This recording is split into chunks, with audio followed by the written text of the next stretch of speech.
Krisis energi yang terjadi di dunia memaksa kita untuk mengalihkan sumber energi yang berasal dari fosil ke energi terbarukan, namun juga ramah lingkungan. Salah satu bentuk energi alternatif yang banyak dikaji dan dikembangkan adalah bahan bakar nabati. Bahan bakar biodiesel merupakan salah satu biofuel yang mampu mengurangi emisi hidrokarbon tak terbakar.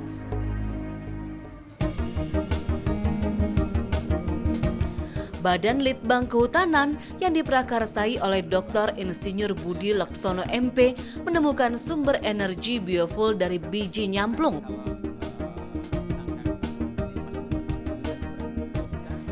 Penelitian tersebut dilakukan sejak tahun 2009 dalam rangka mendukung kebijakan energi nasional. Pada awalnya kita menangani nyamplung pada saat terjadi krisis energi pada tahun 2006. Kemudian 2008 Badan Litbang Kehutanan mendapatkan perintah dari Menteri untuk mencari sumber energi alternatif. Karena di kementerian lain seperti pertanian sudah mempunyai jarak dan perkebunan juga sudah mempunyai kelapa sawit. Pada saat itu kita mencari satu tim dari Badan Litbang mencari jenis-jenis yang potensial. Setelah kita kaji ternyata nyamplung ini yang paling potensial menghasilkan rendemen cukup tinggi. Tanaman nyamplung memiliki kelebihan sebagai bahan baku biofuel. Selain bijinya mempunyai rendemen yang tinggi mencapai 74% dibandingkan tanaman jarak yang hanya 60% serta sawit sebesar 55%. Bahkan dalam pemanfaatannya, kita tidak berkompetisi dengan kepentingan pangan. Tanaman nyamplung tumbuh dan tersebar merata di daerah pesisir secara alami di Indonesia. Pada tahap awal karena informasi sangat terbatas untuk nyamplung, makanya kita mencari informasi potensi dari rendemen minyak yang tertinggi di seluruh Jawa pada saat itu.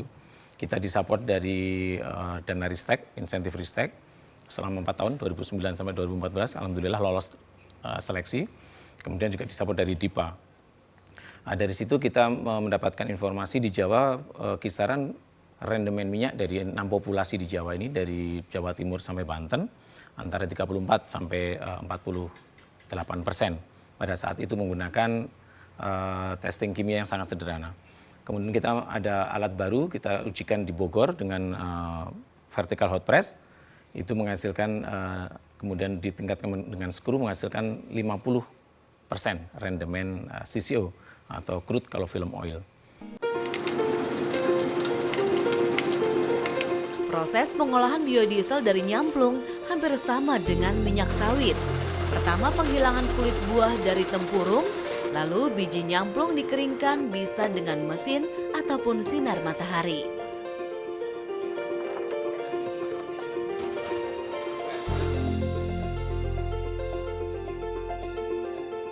Kemudian proses pengepresan untuk menghasilkan rendemen minyak.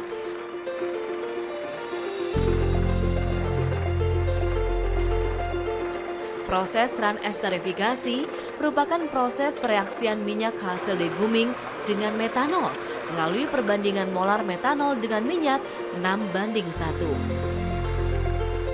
Dari uji coba yang dilakukan, bahan bakar nyamplung terbukti lebih irit dibanding solar. 1 liter solar dapat dipakai untuk menempuh 10 km perjalanan, sedangkan 1 liter biodiesel nyamplung dapat menempuh 12 km perjalanan. Proses pengolahan biodiesel ini tentu saja menghasilkan limbah, namun Badan Litbang Kehutanan memproses limbah nyamplung menjadi sesuatu yang bermanfaat. Sehingga ini juga added value yang ketiga, selain tadi briket, asap cair, kemudian bungkil untuk pakan ternak.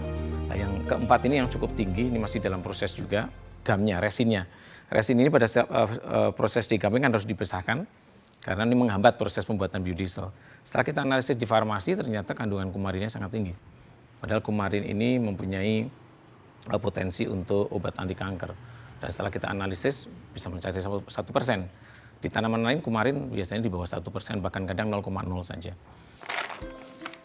Biji nyamplung selain dapat digunakan sebagai bahan baku biodiesel, dapat juga diolah menjadi biokarosen. Biokarosen ini dapat digunakan sebagai pengganti minyak tanah. Bahkan daya bakar minyak nyamplung 2 kali lebih lama dari minyak tanah. Dengan prospek yang menjanjikan, kedepannya diharapkan peluang usaha budidaya nyamplung dapat ditangkap masyarakat sebagai salah satu usaha yang mampu menambah pendapatan mereka. Dengan perkiraan kebutuhan biofuel pada tahun 2025 sebanyak 720.000 kiloliter dapat terpenuhi, maka akan menyerap tenaga kerja sebanyak 120.000 orang.